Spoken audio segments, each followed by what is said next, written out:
शौर्य दिनाच्या या अत्यंत महत्त्वाच्या दिवशी मी इथं विजय स्तंभाला भेट दिलेली आहे आणि ज्या हुतात्म्यांनी बलिदान दिलेलं आहे त्या सर्व हुतात्म्यांना मी शहीदांना या ठिकाणी आदरांजली अर्पण करतो। आणि डॉक्टर बाबासाहेब आंबेडकरांचं जे शौर्य होतं, बाबासाहेब आंबेडकरांनी जे आम्हाला संघर्ष शिकवलेला आहे, बाबासाहेब आंबेडकरांनी आम्हाला अन्यायाविरुद्ध लढायला शिकवलेला आहे, त्या पद्धतीनं आम्ही लढण्याचा जो संकल्प आहे तो संकल्प आम्ही करत आहोत। आणि 2024 जे वर्ष आहे आजपासून एक नवीन वर्षाला सुरुवात झालेली आहे आणि हे 2024 वर्ष आम्हाला फार झालेलं आहे हर्ष। म्हणजे जो 2024 जे वर्ष आहे हे देशासाठी अत्यंत महत्त्वाचं आहे, दलितांसाठी अत्यंत महत्त्वाचं आहे, 140 करोड जनतेसाठी अत्यंत महत्त्वाचं आहे। त्यामुळे 2024 जे वर्ष आहे या वर्षामध्ये आमचा नक्कीच संकल्प असा आहे की नरेंद्र मोदींच्या नेतृत्वाखाली जे एप्रिल मे मध्ये निवडणुका होणार आहे 2024च्या, त्या निवडणुकीमध्ये आम्हाला 400 पेक्षा जास्त जागा मिळतील आणि या देशाच्या विकासासाठी, बाबासाहेब आंबेडकरांचं स्वप्न साकार करण्यासाठी, या देशाचं संविधान मजबूत करण्यासाठी नरेंद्र मोदींच्या नेतृत्वाखाली तिसऱ्यांदा सरकार येणं अत्यंत आवश्यक आहे। त्यासाठी भारतातला जो दलित समाज आहे हा मोठ्या संख्येनं नरेंद्र मोदींच्या पाठीशी उभा आहे। त्यामुळं नक्कीच देशामध्ये नरेंद्र मोदींचं सरकार आणि महाराष्ट्रामध्ये महायुती सरकार नक्की येईल असा आम्हाला विश्वास आहे। आणि बाबासाहेब आंबेडकरांच्या विचारावर काम करणारा जो दलित समाज आहे, जो गरीब समाज आहे, कामगार आहे, ओबीसी आहे, दलित आहे, आदिवासी आहे, या सर्वांना न्याय देण्यासाठी आम्ही संघर्ष करण्याचा संकल्प आजच्या दिनी आम्ही करत आहोत।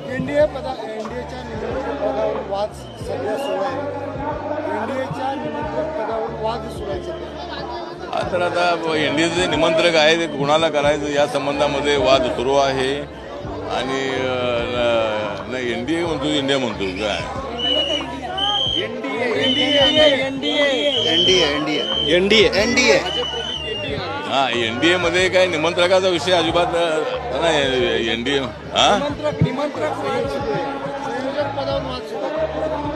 आता एनडीए मध्ये काय निमंत्रक पदाचा वाद आहे असं मला वाटत नाही आहे। जरी वाद असेल तर तो वाद आम्ही सामूहिक जाण्याने मिटवू, परंतु निमंत्रक म्हणून बीजेपी आहेच, बीजेपी हा सर्वात मोठा पक्ष आहे। त्यामुळे आमच्यामध्ये काय मला वाटतं की वाद असण्याचं कारण अजिबात नाही आहे आणि जरी तो वाद काय असला तरी आम्ही तो मिटवण्याचा प्रयत्न करू। विषय काढला आहे लोकसभेसाठी महाराष्ट्रामध्ये किंवा देशभरामध्ये?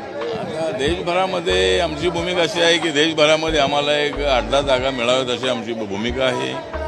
त्याच्यामध्ये उत्तर प्रदेश आहे, नॉर्थ ईस्टमधली काय राज्य आहे, साऊथ इंडियामधली काय राज्य आहेत आणि महाराष्ट्रामध्ये आम्हाला 48 जागापैकी 2 जागा देण्याचा विचार करणं अत्यंत आवश्यक आहे। कारण दलितांची मतं जी आहेत, बौद्धांची मतं जी आहेत ते आपल्याला ट्रान्सफर करायची असतील, रिपब्लिकन पक्षाला काही प्रमाणामध्ये झुकतमाप देणं अत्यंत आवश्यक आहे आणि त्यामुळं बीजेपीच्या नेतृत्वाखाली असणारी महायुती आहे आणि एकनाथ शिंदेची शिवसेना आहे, अजितदादांची राष्ट्रवादी काँग्रेस पार्टी आहे, देवेंद्र फडणवीस यांच्या नेतृत्वाखाली बीजेपी आहे।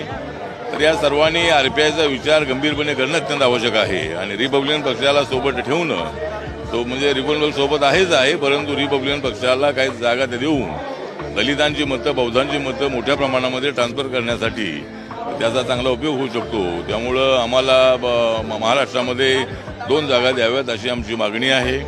उत्तर प्रदेशमध्ये बहुजन समाज महाराष्ट्रामध्ये एक शिर्डीमध्ये लढण्याची माझी इच्छा आहे आणि दुसरी एखादी जागा विदर्भातली किंवा कोणती जागा मिळू शकेल तर ती चर्चा करून त्याच्यातून मार्ग करता येऊ शकेल। पण रिपब्लिकन पक्षाला एकदम डावलू नये, रिपब्लिकन पक्षाला 2 तरी जागा द्याव्यात अशी आमची आग्रही मागणी आहे।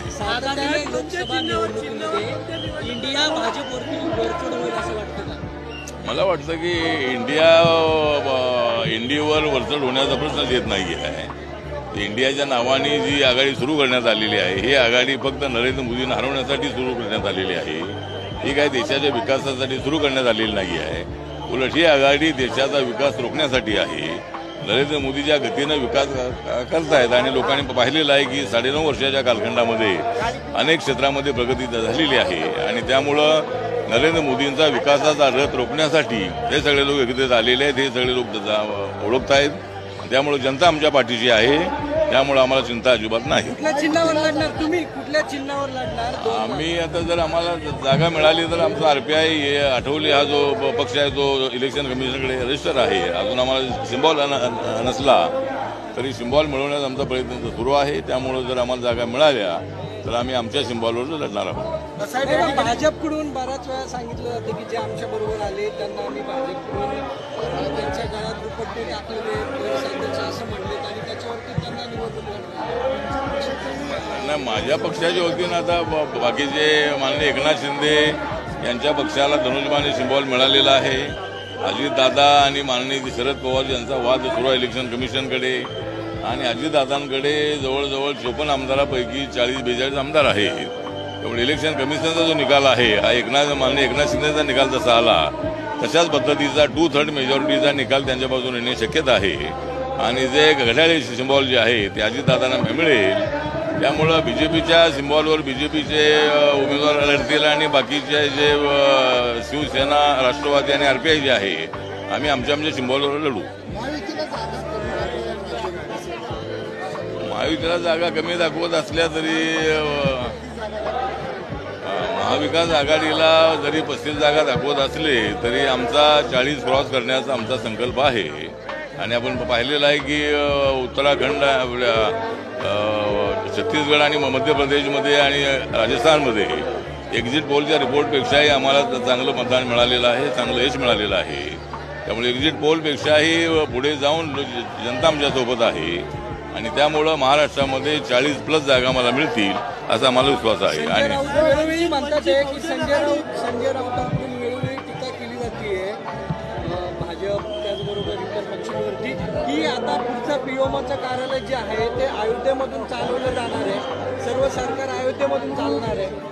मला असं वाटतं की संजय रावच्या टीकेमध्ये काही अर्थ नाही आहे. अयोध्येमध्ये राम मंदिराचं उद्घाटन होतंय, त्या ठिकाणी प्राणप्रतिष्ठा होते रामाच्या मूर्तीची आणि अनेक वर्षापासूनचा हा जो विषय आहे तो प्रलंबित होता. त्यामुळं बाबासाहेब आंबेडकरांचं संविधान आम्हाला हेच सांगतंय की सर्व धर्माचा आदर करा, सर्व धर्मांना आपला आपला धर्म धर्माचं रक्षण करण्याचा अधिकार आहे आणि कोर्टाच्या निकालाप्रमाणे त्या ठिकाणी राम मंदिर बांधण्यात आलेलं आहे. त्याचं उद्घाटन आता 22 जानेवारीला होत आहे. त्याचं निमंत्रण देशभरामधल्या सर्व पक्षाच्या लोकांना, सर्व नेत्यांना, सर्व वेगवेगळ्या क्षेत्रात लोकांना दिलेलं आहे. त्यामुळे ज्यांना निमंत्रण मिळालेलं आहे त्यांनी त्या ठिकाणी यावं आणि भाजप अयोध्येमधून जे ऑफिस चालवणार हा संजय राऊत यांचा आरोप बिनबुडाचा आहे.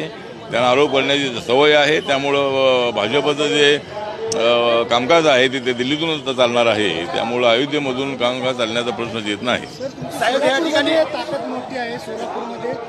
दिल्ली एक तर शिर्डीची जागा मी लढण्यासाठी उत्सुक आहे, दुसरी सोलापूर आहे, विदर्भातली काही जागा आहेत, तर कुठल्या मुंबईमध्ये एखादी जागा ते देऊ शकतात. मुंबईमध्ये आमचा पक्ष मोठा आहे, जनता मोठी आहे. त्यामुळे एकत्र बसून आम्ही त्याच्यातून मार्ग काढण्याचा प्रयत्न करू. पण आरपीआयला जागा देणं म्हणजे महायुतीच्या 40 जागा निवडून आणण्यामध्ये आरपीआयची मोठी मदत मिळवणं अशा पद्धतीचा त्याचा अर्थ आहे. त्यामुळं मला असं वाटतं की या तिन्ही पक्षांनी आरपीआयचा गंभीरपणे विचार करावा असं आमचं मत आहे.